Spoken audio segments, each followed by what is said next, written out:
Mrs. Warren's Profession by George Bernard Shaw. Auckland Theatre Company, Waterfront Theatre. Until May 16, George Bernard Shaw wrote his play Mrs. Warren's Profession more than a century ago in 1894, but it had to wait until 1925 for its first public performance, with the Lord Chamberlain banning the work because of its frank discussion of prostitution.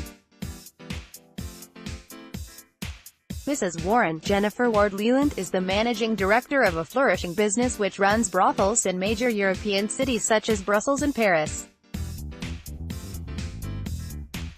She has a business partner who has reaped huge rewards from the enterprise each year.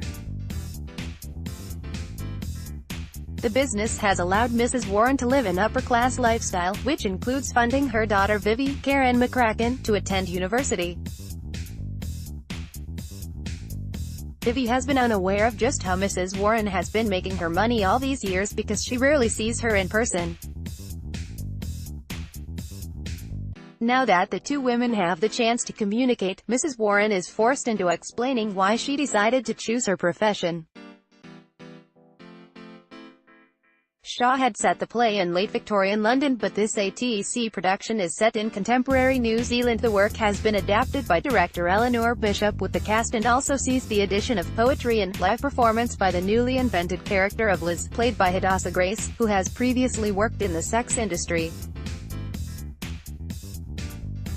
The updated and adapted play is an attempt to confront the contemporary issues in the sex industry, which are still contentious even in an enlightened New Zealand where pragmaticism, exploitation and various notions of freedom and individuality are in conflict.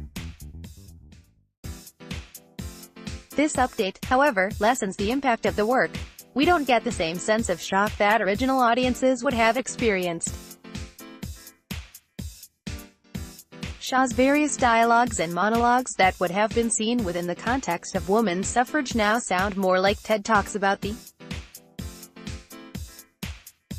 Although the play's theme is aspects of the sex industry, there are strong strands about family and the relationships between parent and child. The main tensions exist between Vivi and her mother, but there is also the Reverend Garner Cameron Rhodes, a local preacher who hopes no one will discover his youthful flirtation with Mrs. Warren, who has a tenuous relationship with his son, Frank Jack Buchanan, who is hoping to marry Vivi, possibly for her mother's wealth. Then there is Sir George Crofts, Stephen Lovett, who is happy to be Mrs. Warren's silent partner but is more interested in seducing or marrying Vivi.